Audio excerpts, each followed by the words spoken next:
This is Arthur.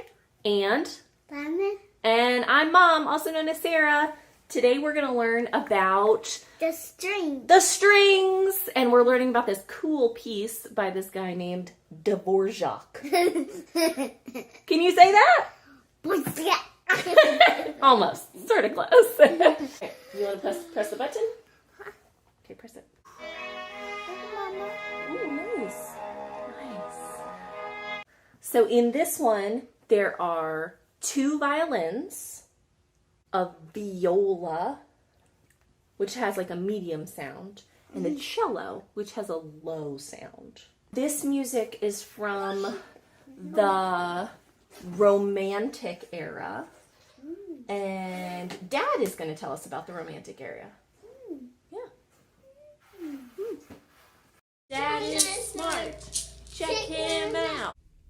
During the Romantic era, composers were beginning to explore new melodic and harmonic territory, inspired by the works of Beethoven that had dominated the first couple of decades of the 19th century. Composers were exploring new forms and new possibilities within the symphonic genre. And at the same time that they were exploring this new musical territory, they were also exploring new political territory. This might seem weird for those of us in the United States who often maybe think of Europe as the quote old world and what we live in as the quote new world. But many of the nation states of Europe are actually close to 100 years younger than the United States.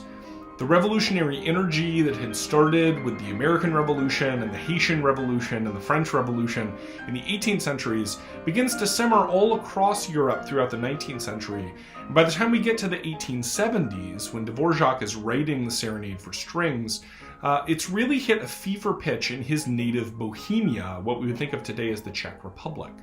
So Dvorak is trying to capture this sort of Czech national spirit in his music by incorporating elements of folk music, folk rhythms, folk melodies, and using them as fodder in his music.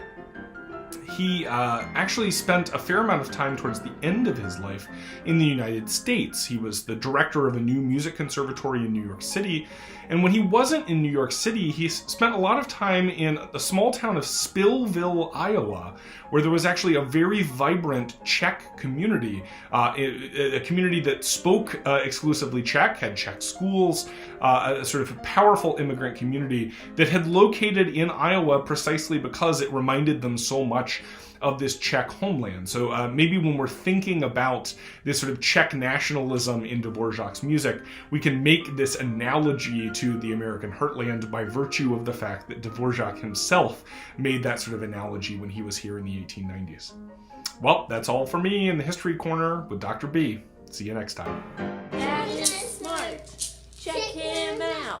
In this Dvorak piece, like a lot of pieces that were written in the Romantic era, there are lots of ideas that he wrote down. So he wrote down an idea that a violin could play and an idea that a cello could play. We call those themes. So composers take those ideas, those themes, and put them into patterns that we can hear. And those are called forms. Is a pattern. It's A, B, A. A, B, A. Oh, apparently a robot's here. And so now we're going to show you guys how it works by building a tower. Our red blocks, that's our A theme. All of them. This is our B theme. B theme. And then we got to put our red blocks on top. Red, yellow, red. Red, yellow, red. So we've got a pattern.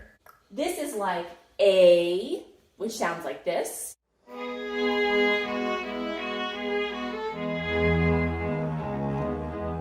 B, which is this.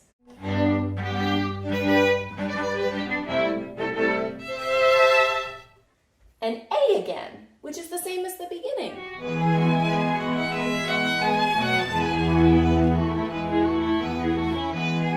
Okay, who wants to smash it? Whoa.